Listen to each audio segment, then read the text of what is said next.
dona do lar, eu sou dona de mim. Se eu nasci pra casar, não, eu nasci pra brilhar. Este é o lembrete de L'Oréal Paris para que você nunca se esqueça do seu próprio valor. Porque a sua história é valiosa. Porque você vale muito. Interrompemos esse podcast para uma notícia imperdível. Cidade de Deus, a luta não para. Assista a nova série da Max com estreia dia 25 de agosto. Produzida por Fernando Meirelles, baseada no filme. Mas com uma nova história sobre o tráfico, a milícia, corrupção e resistência na favela. Imperdível mesmo. Saiba mais em max.com.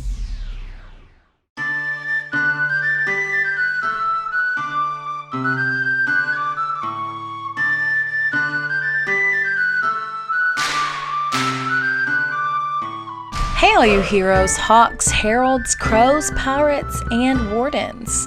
Welcome to the Dragon Age Lorecast, where we unpack, discuss, and galaxy brain about all the lore behind the Dragon Age series. We are so excited to bring you this podcast.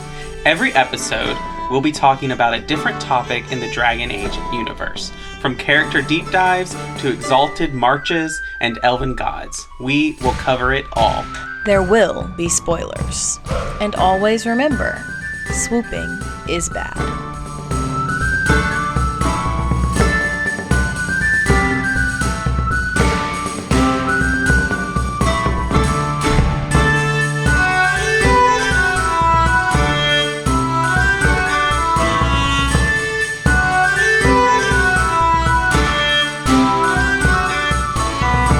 Hello, and welcome to the Dragon Age Lorecast, where we talk about Dragon Age and its lore. I'm one of your hosts, Austin, also known as Teacup. And I'm your other host, Shelby or Shecup. Yeah, and we are here. It has been a while, but we are here with a character deep dive. Oh, I was like, it's not been a while. We were here last week. What are you talking about? But yeah, I don't think we've done a character deep dive since Logain. It's probably right. And that's just simply because we are running out of character deep dive characters. For now. Yes, for now. Yeah, we will get new ones soon, obviously. And we, Veilguard is releasing in like 2 months. We're not going to wait until we're done with all of the pre-Veilguard character deep dives before we start in on those. But like, we're not going to go back to the once a month kind of character deep dives that we had been doing, just because we truly, we just don't have... We have too much to talk about. So with that being said, let's get into our character deep dive for today, which is Sten. And I do kind of want to give a little bit of a disclaimer before we really get in deep, because we have a name discussion to kind of go through, right? As most of you probably know, Austin, I know you know this, as with all qunari, their names are their ranks in the society. So Sten, when we meet him in Dragon Age Origins, his rank is Sten. Sten, when we meet him in the comics, he is the new Arashok. So that his name would then be the Arashok or Arashok. So we're still going to call him Sten because it just gets really confusing and does not make for a great narrative in the episode if we refer to him as his different ranks throughout time. So we're going to refer to him as Sten throughout the episode, but no, that's a little bit technically inaccurate, but we have a reason for doing that. And I should say, if we do see him in Dragon Age Veilguard, which I think is a possibility, he will probably not be referred to as Sten. Yeah. Also, this is completely unrelated, but I just really appreciate the community as a whole just completely ignoring the article "the" of the Veilguard. Yes, exactly. Yeah, I'm not a fan of the. So it's Dragon Age Veilguard or DAV for me. But sorry to the developers who may feel like that's a little disrespectful. Right. There is a TikToker on TikTok, obviously, and she always says Dragon Age the Veilguard, which I always find funny. Okay, so let's just dive right into the fun facts. Originally, you may know this, Sten was intended to have horns, like the rest of most qunari. However, they could not accomplish this before Dragon Age Origins release due to graphical issues.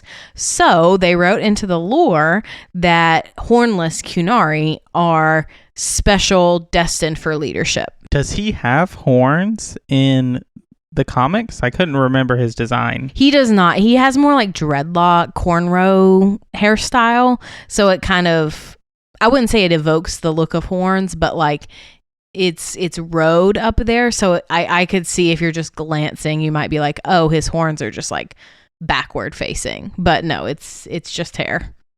Did I make this up that Ben Hasrith qunari will sometimes get rid of their horns so that they can blend better into Theta society? Did I make that up? That sounds like something you made up. Okay, I thought I read somewhere that that's one of the reasons why lore-wise Sten didn't have horns, but I might have either dreamed that or made it up or read it as a headcanon. I don't know, because the Arishok is not part of the Ben Hasrith. The Arishok is part of the Antom. That is true. So I feel like you kind of made that one up there. It sounds like it. It really sounds like it. Or it may have come from fan fiction. That's possible. Okay. I don't actually read a lot of fan fiction, though, so maybe not. Look of disdain. Anyway, so my second fun fact is during Inquisition, if you take Varric and Bull in your party, they may talk about the old Arishok as well as the new hornless Arishok. So let's, before this fun fact, sorry, I got a lot of questions with a fun fact. I just want to clarify some things for our listeners who may not remember our episode on the Qun or Parvalin or ever that. Members like the Arishok would have no authority over Bull. I don't know if no authority is correct as much as it is lesser authority. Because if I understand it, they don't really cross ranks other than the Ben Hasrith. Like we see in Tevinter Nights, the Ben Hasrith intervening with the Antom because they're going so rogue. But in their setup society, there's not a lot of crossover. They are like separate powers from the Antom and the Ben Hasrith and the other one, Arikun. Arishok, Aragana, and Arakun are the three like pillars. So they're the governing body. And they're the three individuals that make up, or they're the leaders of those three organizations. So the Arishok leads the Antom, the military. The Arakun, I believe, leads the Ben Hasrith and the Tamasrans. And the Aragana leads, I think it's like the scholars and like merchants and like regular people kind of. The Ben Hasrith are not under the military Antom. Even though they are militaristic and they're spies, they are separate from the military, and that's something important to remember. Exactly. That makes sense. Sorry to derail us on a kind of side. It's not that much of a tangent because no, it's it is related. Yeah, it's definitely related to the topic at hand because it is important because Sten is not a member of the Ben Hasrith. He is a member of the Antom who rises to be the Arishok. And so he is a military man. Like he is fully into the Antom and ingratiated and ingrained into everything that means. He is like a true qunari, where like fully invested into the belief system and everything, where Iron Bull, I think, has his doubts. Sten is fully invested in the lifestyle and the ideology. Right, I think I totally believe with that. I have some thoughts about Sten and like where he is now. So when we get to that portion of the character deep dives, I have some thoughts I want to share. So that'll be the end. And so my last fun fact before we get into his backstory is in Mass Effect 2, actually, when you're on Horizon, a character named Dalen, I don't remember, he will mention a captured colonist named Sten. Okay, so let's just dive right into Sten's backstory, which is, I think, actually really interesting because Sten has a remarkably long recorded history of existence in Southern Thedas.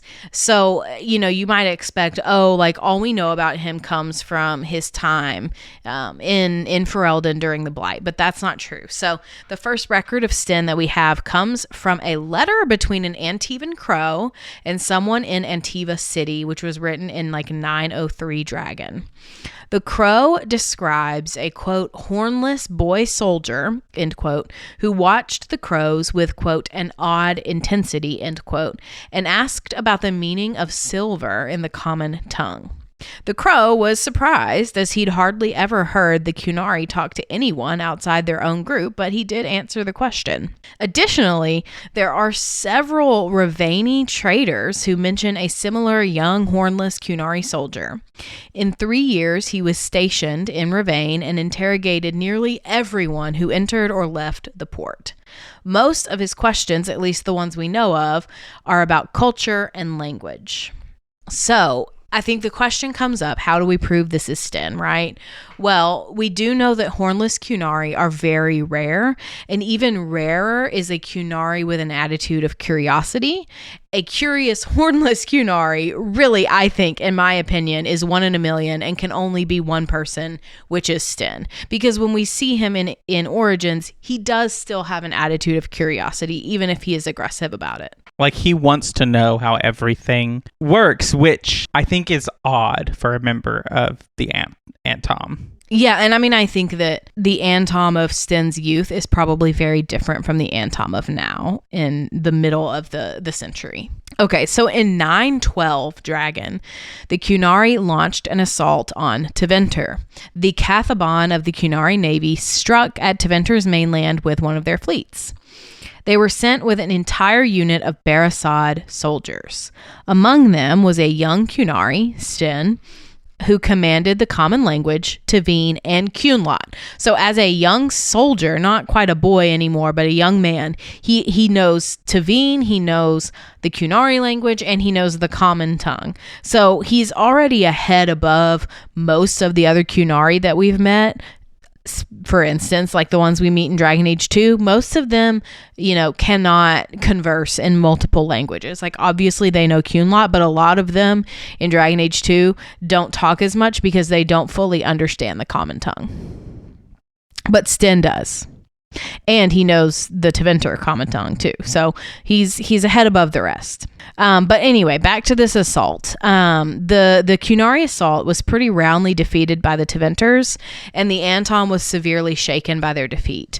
And in the aftermath, Sten actually went to the Arishok and voiced concerns about their strategy. He argued that the mainland could not and will not ever be able to be won by force, and that the Antom should instead devote its resources to information gathering rather than assaulting. The Arishok pretty much outright dismissed this notion, but I think the argument is really significant for a number of reasons. Number one, because it shows that Sten is a person with a head for strategy, but also because it's unheard of for an officer of any rank, much less a pretty low-ranking foot soldier, to disagree with the Arishok on anything. And we actually know all of this information because a Tevinter spy was present who was so unnerved by the idea of the qunari learning subtlety and or political ability that he wrote about it. That's how we even know all of this in the first place. But despite Sten kind of raising these concerns and daring to critique or disagree with the current Arishok, he did soon earn that Arishok's trust and was promoted to the rank of Sten of the Beresaad. And I should mention, we're not really sure if the Arishok that he criticized and won the trust of is the one from Dragon Age 2 or not. We don't know. There's just so much we still don't know about the qunari that we're not sure of the timeline there. Right, and we don't know if it's a similar thing of like, does the Arishok transfer, like if someone comes and challenges the Arishok, can any member of the Antom who wants to rise to that challenge the Arishok for leadership? Is that how it works, or is it something that is passed down that maybe the Temasrin actually decide from the Antom, or like we just don't know. We don't know what succession looks like or how frequently it happened. Yeah, I truly cannot explain or say this enough. There's so much we don't know still about the Qunari. He soon earned the Arishok's trust and was promoted to the rank of Sten of the Beresaad. And that's how he gets sent to investigate rumors of a blight in southern Ferelden, which is where we meet him in Origins. But before we meet him, in Lothering, he goes through some trauma and causes some trauma both. So he's sent to Ferelden with a company of Qunari soldiers under his command. They were attacked by Darkspawn, and during the battle, Sten falls unconscious. When he awakens, his soldiers are all dead and his sword is missing. So we need to pause here because we have to explain truly how important and what that means. For his company to die, yes, it's traumatic because it's like people and friends and underlings that he probably cared about and had a personal connection to, for sure.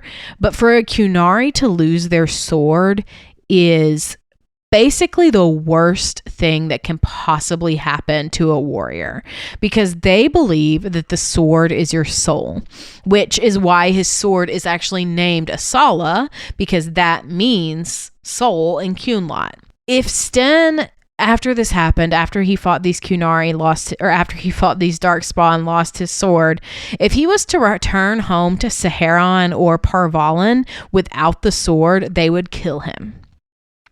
So when he wakes up and he's not with the sword, he is in a panic. He's probably having a panic attack, to be honest, which is when some farmers found him, who, along with their children, are the first people that come upon him. And he murders them in his panic state.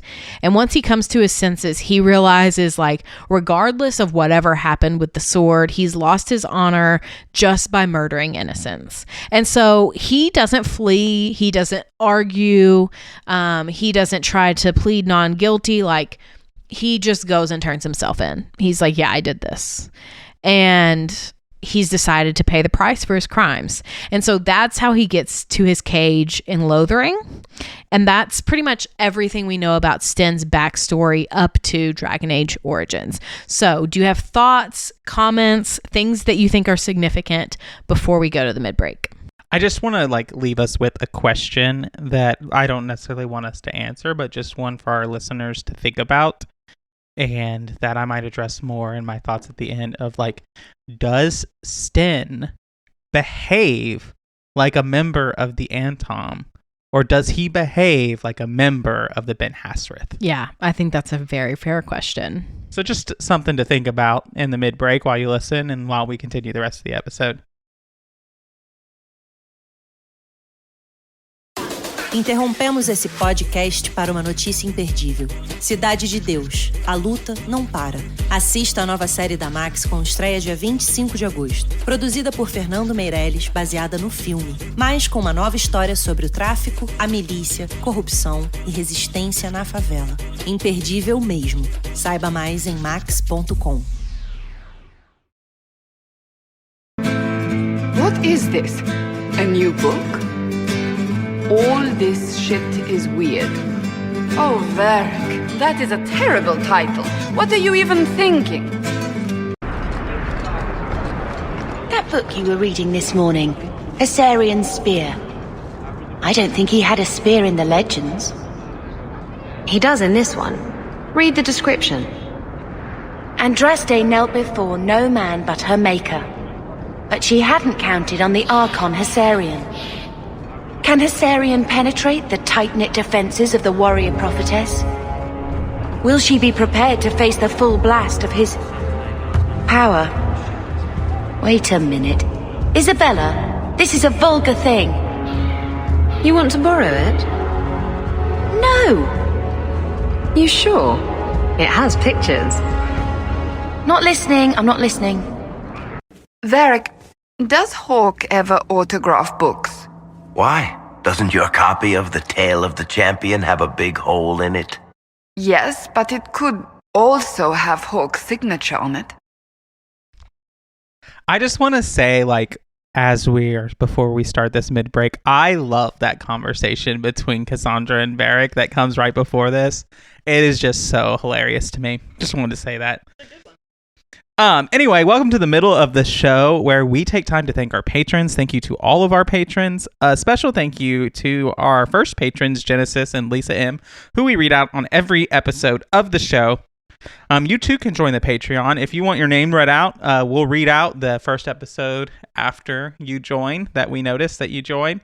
We'll thank you and give you a shout out if you want your name read out on every episode of the show.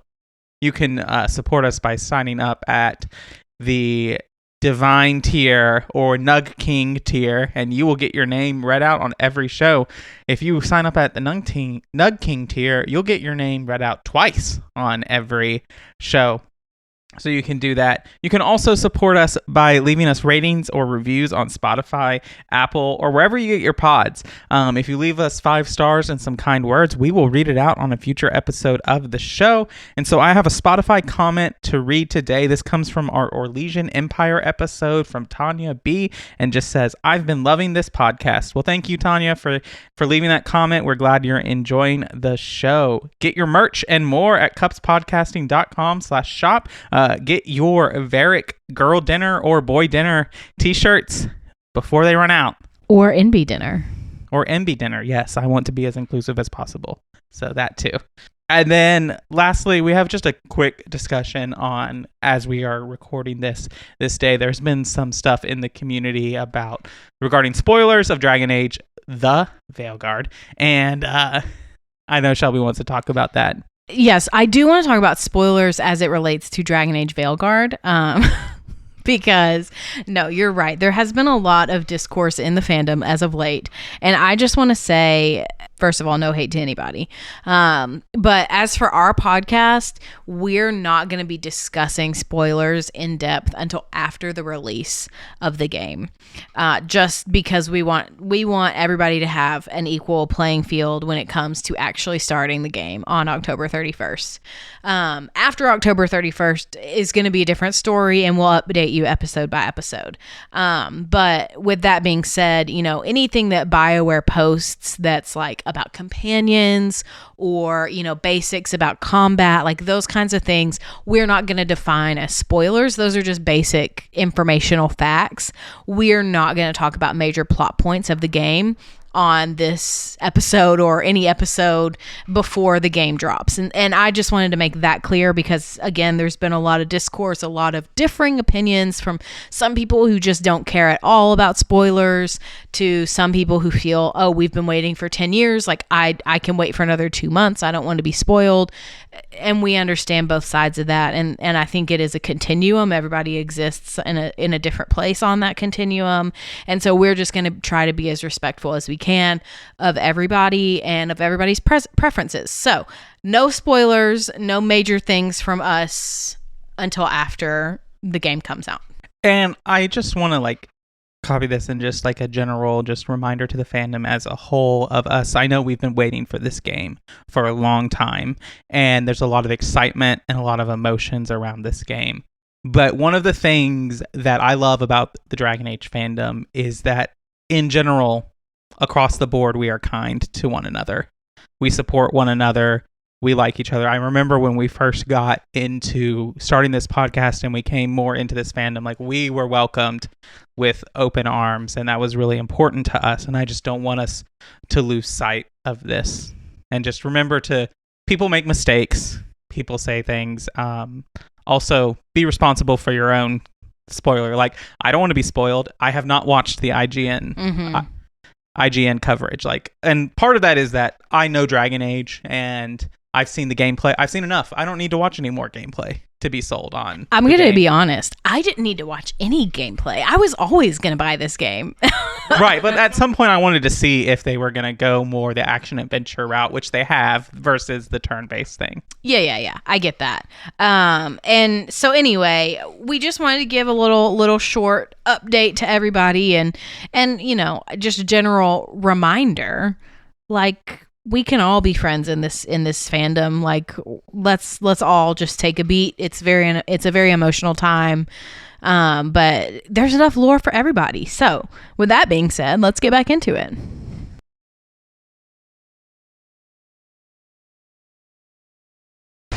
The past years have been so busy. We have earned at least a few moments of rest. A calm night out sounds... Oh, bravo! Bravo!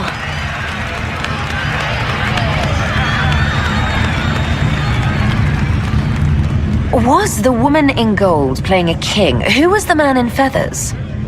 Oh, it's all very simple. The first actor's mask is determined by... well, I will lend you the program guide. But tell me, did you enjoy the performance? That was one of the greatest things I've ever seen.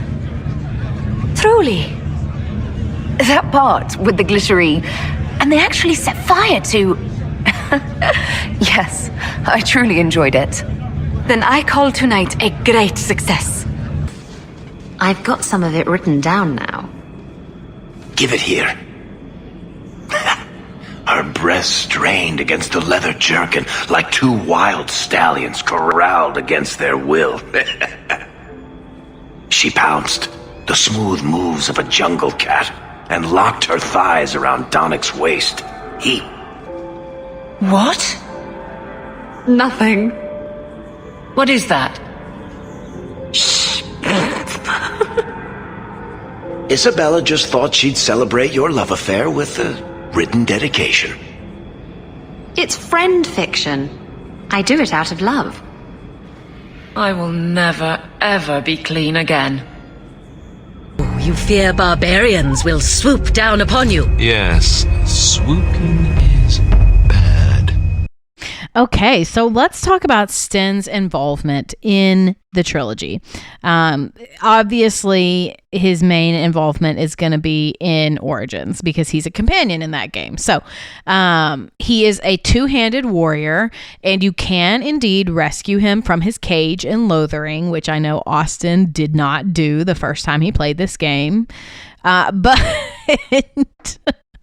Okay, I gotta defend myself now. Really? No, okay. Because, as everyone knows, I did not recruit Liliana or Sten the first time because I just was so focused on, like, oh, we need to go get this army. So I was, like, singularly focused in getting to Redcliffe and starting and talking to Arl Eamon that I was like, oh, I don't need to do this starting town. This is fine. I'll just come back to it later after Redcliffe. Well, spoilers for you. If you don't go back to Lothering before you complete one of the first story points, sorry, there's no more Lothering.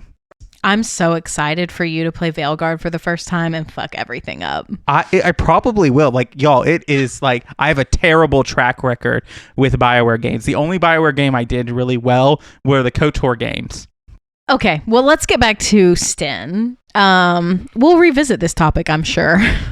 But anyway, so when you get Sten, when he becomes a companion, he actually, throughout the game, often refuses to comment on your conversations. He doesn't answer a lot of your questions about the Qunari. He doesn't really tell you why he's in Ferelden. He's very tight-lipped. He's very terse, sometimes abrupt. However, if you develop his approval and get higher approval with him, he does relax a bit, and he will show some humor, fondness for baked goods, specifically cookies. He is also an avid believer in the way of the Qunari, which means that he's a fatalist, and he severely believes that your place in the society is determined at birth, which I think is a very interesting position for him to take, since he worked his way up the Antom hierarchy, like from the bottom to the top. So how can that be true? But that's a side note. We can talk about that at the end. But Sten very much believes that when you embrace your predetermined role, that's when Thetis will finally see true harmony. And only chaos and dysfunction will arise from when people live outside of their role. And that really leads me into my next point, which is a discussion point. And it's his misogyny toward a female warden. If you are a female warden, Sten will question you about why you're a warrior if you're a woman. He claims that women have no place on a battlefield, and he will also express this opinion to Liliana, Morrigan, and or Wynn during banter. In dialogue, you can argue with him, and there are a few different options, of course, but that goes beyond the conversation about misogyny, because I think in general, Sten approves when you stand up to him. But I also think that it's important to mention that Sten's beliefs about women are deeply impacted by two things. First is his belief that all people have predetermined roles, and a woman's role is not ever going to be on a battlefield. And that leads me into my second point, which is that a woman's place is never going to be on the battlefield because a woman's role is as a Tamasran, as a female priestess, leader, in that way. And so that's where Sten's coming from when he says women aren't warriors. He's not saying women aren't warriors because women are terrible and inferior and weak. He's saying women aren't warriors because women are Tamasrans. And I think that while both are still problematic for sure, I think it's a very different context that he's approaching the conversation from. Because the Tamasrans are the ones who make decisions. They're the ones who hold all the wisdom. They're the ones who rear children and teach, are priestesses. Like, they are the de facto rulers of qunari society. So that kind of leads me to my question, which is, with all of this being said, do you think Sten is sexist? Why or why not? And do you really think it's as simple as all that? I don't think it's as simple as all of that, just because, like, this is another thing of, like, the lore is inconsistent across the three games. Because, one, when we meet Rasan, I would say she's a warrior. She might be a Tamasran, but she's a warrior. Like, she fights Isabella. She has these, like, combat abilities, at least somewhat. And that might be, I mean, it's been some time. The qun might has evolved. I'm not saying, and that's one thing to saying is, like, the qun is able to evolve, and its interpretation can be evolved. And then you have the Veilguard, another example of a woman who is taking a more militaristic role from a qunari. A qun, not a Talvashoth, like a qunari. There's conflicting things about, like, what the qunari's role of women is, for me at least, across the lore. And are the Tamasran really a lesser role than the rest of the qun? That's the question. I think it's such a fine line for me of, like, I think, like, gender roles or whatever, as we conceptualize them typically in our society, gender roles are typically bad because we always envision them as someone is a dominant, controlling role and the other is a submissive role. We really struggle with the idea of two partnered roles of equal status. Yeah. Well, and I think that what you're saying is really the point of it all. Because from our perspective, coming from Earth, when we look at the Tamasrans, who are this kind of, like, they rear children and they decide who gets to marry and they hold wisdom, like, there are some things about that are traditionally feminine. And even if we are, like, intentionally anti-sexist, that is an inferior position to our society, to most of our societies on Earth. And the militaristic position of the Antom is the dominant male masculine position.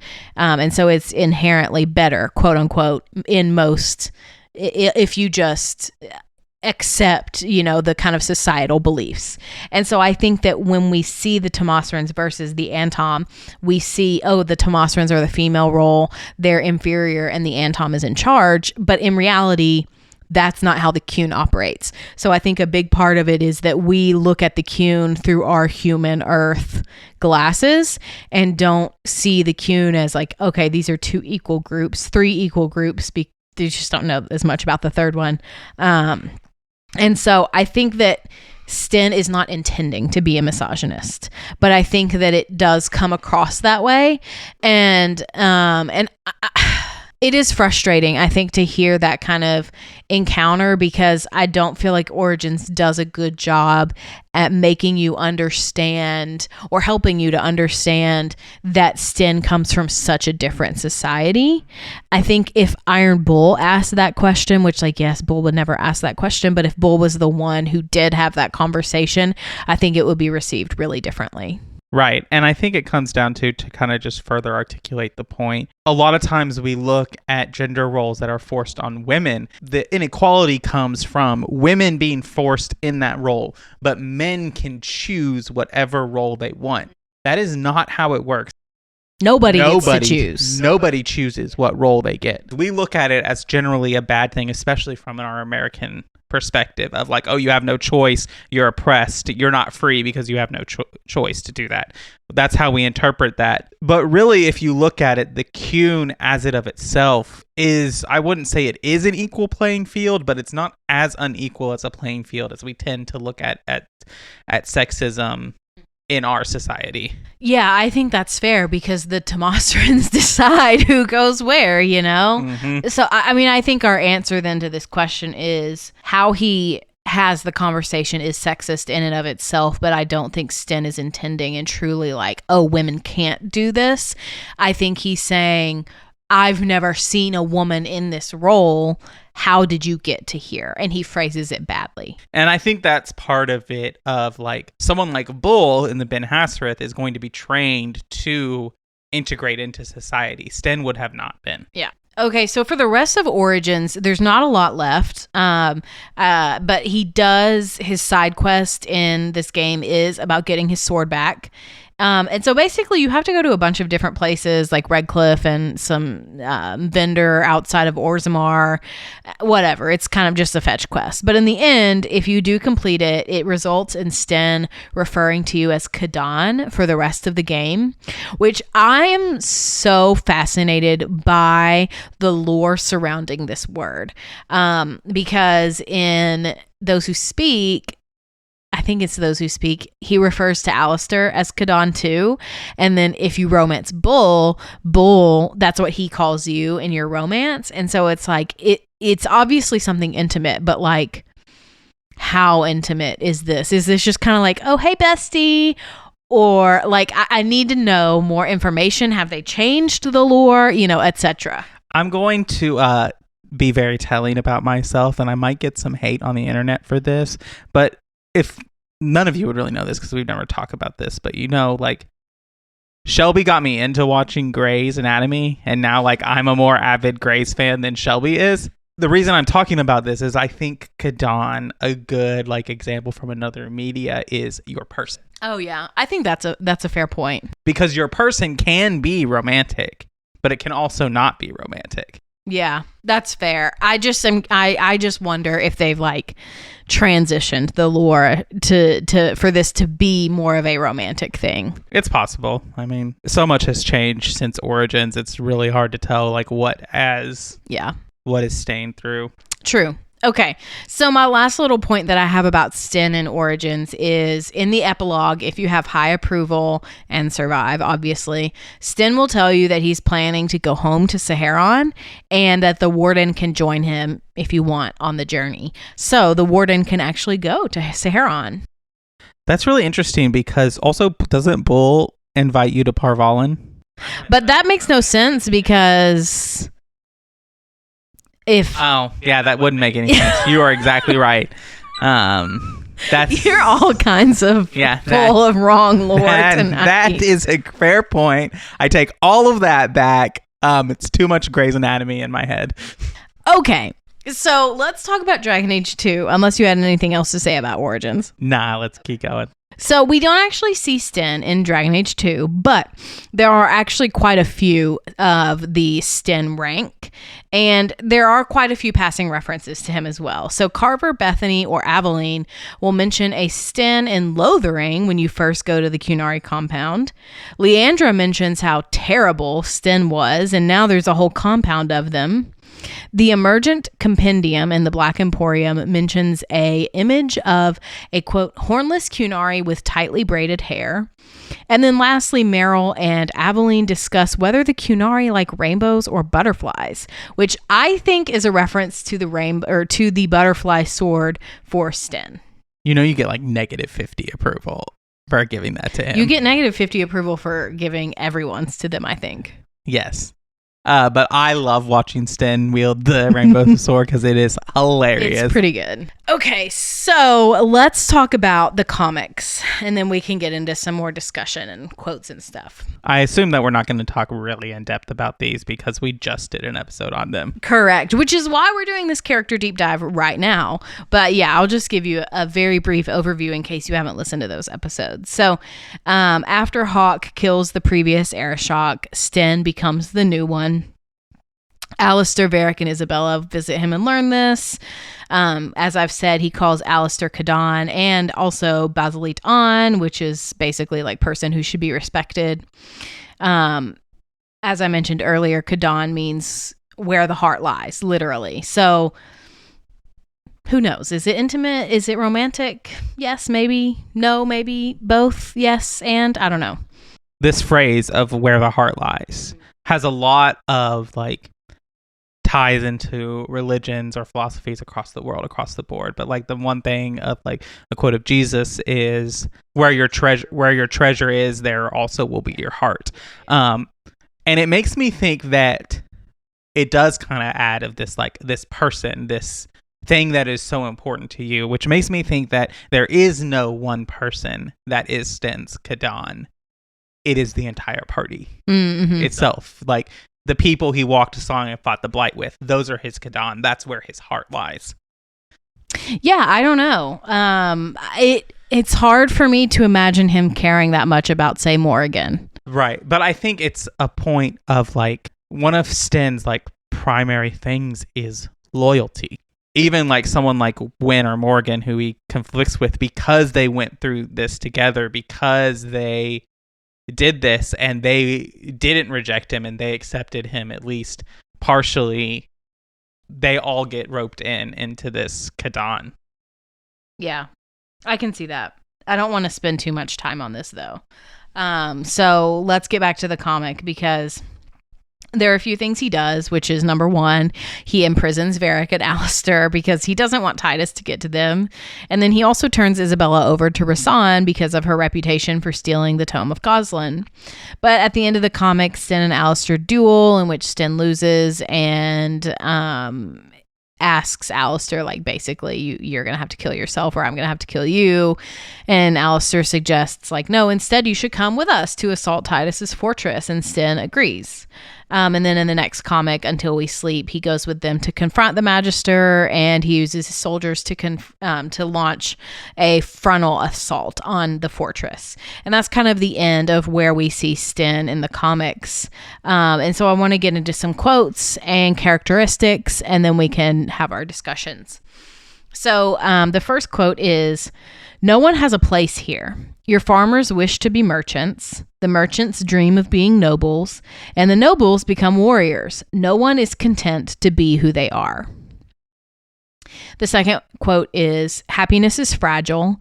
Nothing can be built upon it that will last. Only duty endures." Thirdly, it says, this is where at the very end, before you attack the archdemon, he says, "The enemy waits. Shall we grant him the death he asks of us?" Which is, it goes hard. It's not quite as hard as Ogren's, but it's a good one. And then lastly, which is one of my favorite dialogues, the Warden says, "Is there anything you like about Ferelden?" And Sten says, "There is interesting food here. You have a thing. It doesn't have a word in the qunari tongue, like little baked things like bread, but sweet and crumbly." Then the Warden says, "Cookies?" And Sten says, "Yes, we have no such things in our lands. This should be remedied." Okay, I have the most adorable little alternate universe headcanon thing, but in my mind, an ideal ending for these characters would be for Sarah and Sten to meet each other, and the reason that they become best friends is that Sten removes all cookies from Sarah's presence to eat them. What I really need is somebody to write a fanfic stat that is just a cozy fantasy where Sten goes home and he opens a bakery on Parvalin. Like, that's what I need. Maybe I'll write that fanfic. Like, that would make such a good cozy fantasy story. Are you kidding? I love it. I just like the idea of like two companions who have this relationship with cookies, one positive, one negative. One negative, yeah. Yeah, like Legends and Lattes, but Sten, cookies and qunari, maybe? I don't know. Anyway, still a work in progress. Ask me about it on Discord. Cookies and butterflies. Okay, so let's get into characteristics, which are, in my opinion, strength and power is paramount to Sten, but so is nobility, and he's obviously also very prideful and fatalistic, but he has an emphasis on duty and fulfilling your predetermined role, as we've already discussed. And then the last little characteristic thing that I find interesting about Sten is that all of his gifts are paintings. And on the surface, I think it looks out of character, but his appreciation for art is based on the artist's control of the medium and the brush. And the official strategy guide essentially compares an artist's discipline to a warrior's discipline. And that's why Sten, cares about and prefers to receive paintings as gifts, which I find interesting. Yeah, this is kind of probably a good segue to kind of like what I want to talk about, because the truth is we don't know what happens to Sten after until we sleep. We haven't gotten that information, and I think this is an interesting question because like Sten is not a typical qunari. Like when we compare him to how Bull is at the beginning, or how even I can't remember Gat. I think is his name, Bull's friend that comes in there, the elf, or even Talus, these members of qunari that we have interacted with. Sten is a dreamer, if we really want to talk about it. Like, he has a fascination with art. He has this curiosity. He wants to understand how things work. He questions an era shock as a lowly member of the Antom, which implies to me that he believes that in this kind of idea of things can be better, which I think is unlike a qun. Like, a lot of the qunari believe that the qun will make things better, but the qun cannot be improved upon. I think Sten believes that the qun can be improved upon. I think that Sten's life is kind of a contradiction because of the things that you've just said, because I think that there are a lot of ways he does very much embody everything that a qunari should be, everything that the Arashok should be. Like, he believes in these predetermined roles. He believes in strength and power, and that like you just have to be who the qun says you are. But at the same time, there are also these other things that you've just mentioned, like that maybe don't line up with what you might think as the ideal qunari. And so I think that it really is, if you asked Sten, do you think that the qun could be improved upon? I think he'd say no. If you asked Sten, are you a dreamer? I think he would say no. If you asked Sten, are you an optimist? I think he would say no. But I think that there are two parts of him that kind of war with each other, that he does have this idealistic, optimistic outlook that the qun tampers. Right. And this kind of leads me to the final point, which is that I do not believe Sten is Arashok anymore. Interesting. I will need a lot of justification to jump from the Sten who calls Alistair Kadan and one worthy of honor, the Sten who doesn't believe that the mainland can be won with force, the Sten who has a general respect for the Wardens and an appreciation for Ferelden and other cultures. I would need a lot of explanation. I would need a lot of circumstance to get from there to an Arashok who is leading the brutality that the Antom is acting with, and an Antom that is acting rogue from the rest of the qun. I think that that's very fair, but my question is it possible that the Antom has been wrested away from Sten by other rogue members of the faction. I think that is a fair point, and I thought of that as I was talking of like Sten is either not Arishok or Arishok in name only. Yeah, and I don't think Sten. I don't feel like he would let that happen. I feel like he's too smart to have that happen, which kind of makes me worried for him because he's probably dead if that is the case. I don't feel like they would kill him off screen though. Well, I guess they technically didn't kill Wynn off screen, but they killed her outside a game. Yeah, but we had a whole book for that. We haven't heard a peep about Sten since the comics in 2012 and 2013, and that's over 10 years ago. Yeah, I don't know. I am worried about Sten in the current actions of the Antom. Yeah, both for either A, whether or not he's alive, and B, whether or not he's had a drastic personality change. Yeah, I think that to the question that I asked earlier before the mid-break about is Sten a Ben Hasrith or is he part of the Antom? I think it's possible that he is a Ben Hasrith.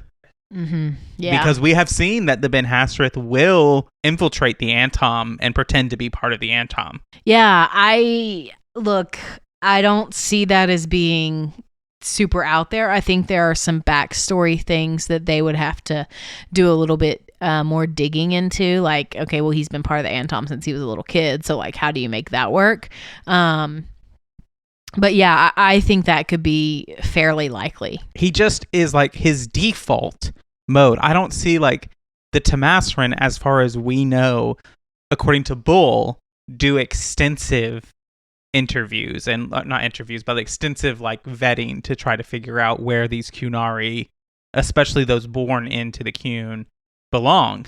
And like Bull talks about, like the reason he was opted to be better for the Ben Hasrith versus the Antom was because he couldn't follow orders. Well, and not just that he couldn't follow orders, but because he came up with creative solutions to get out of following the orders he was given without actually doing them. Without actually breaking the rules or doing what he was told. He always found a creative solution, and I think there are some ways that Sten does that too. So my last question, as always on our character deep dives, is why do you love or hate Sten?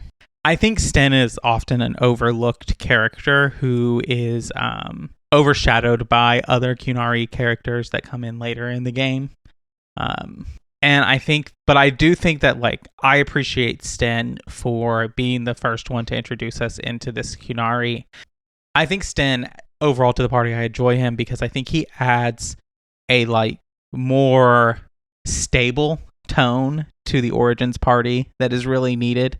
Wynn has that kind of mothering aspect, but that comes across as, patronizing and like talking down to you. But I think Sten adds this thing of like almost this simplicity of like, what do you mean we don't do this? This is just how things are done. Like, no, we should kill the archdemon because that's the way to win the war. Like, that's why are we going around doing all this politicking? Let's just go kill the archdemon.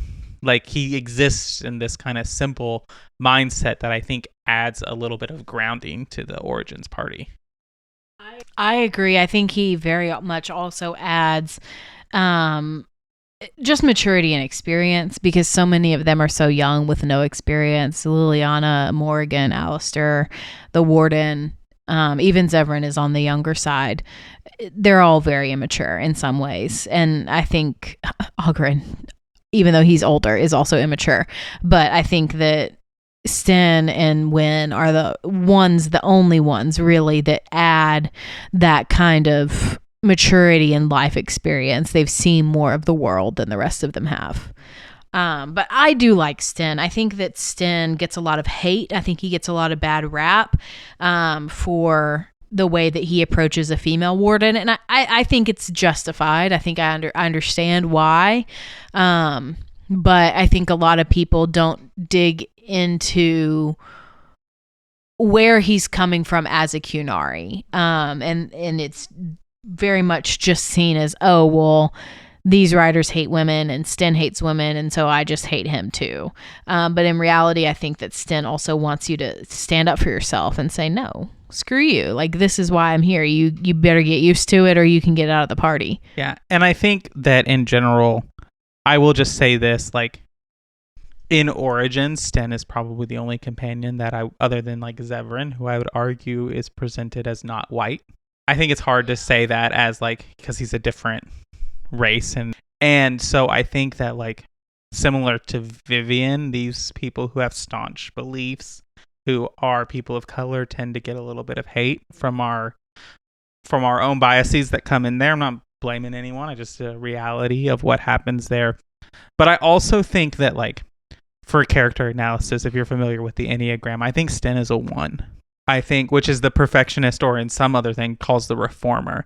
But I think, and this is like helping me a little bit understand Sten's motivation, because at the end of the day, like Sten wants everything to be the best that it absolutely can be, which is why he questions the Arishok, because he views this and sees like, oh, we can accomplish our goal in a better way if we just change or tweak a little bit.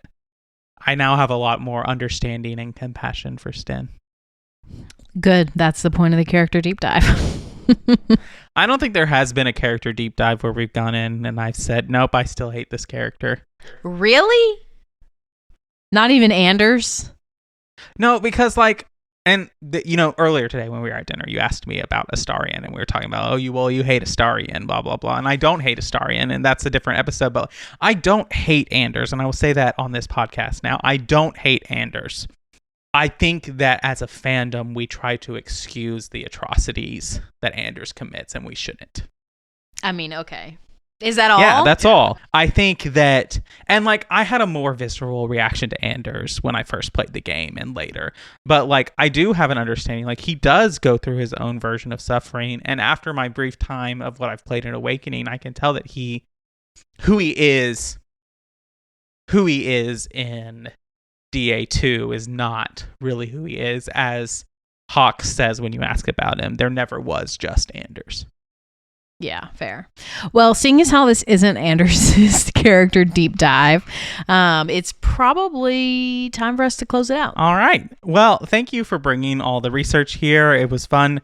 It was kind of like a little bit refreshing to talk about something that wasn't a book, kind of back to our old format or our traditional format. But I greatly enjoyed this episode. Love talking about the characters. Can't wait for our next ones. Thank you all for listening to the Dragon Age Lorecast. We'll see you next time.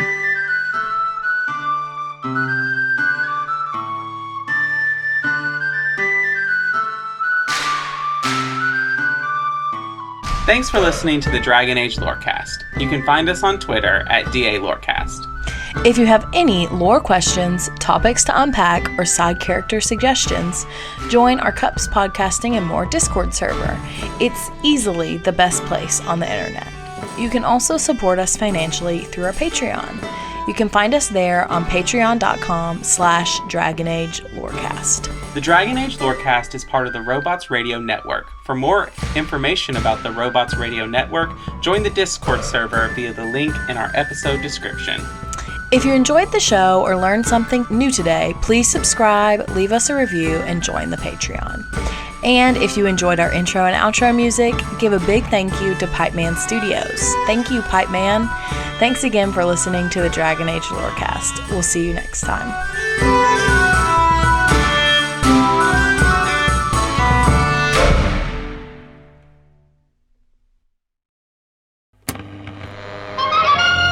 When a wasteland detective and a vault girl cross paths, no criminal is safe.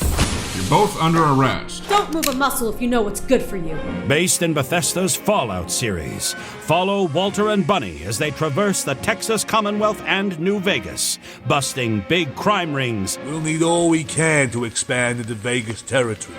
And surviving anything the wasteland can throw at them. It's him! It's the Mothman! Featuring a series of nail-biting narratives and guest stars from across the Fallout community. It's anybody's guess what thrilling case is up next. War never changes, does it, Bunny? No, it certainly does not. True Vault Escapades, a Fallout audio drama. Available anywhere you get podcasts.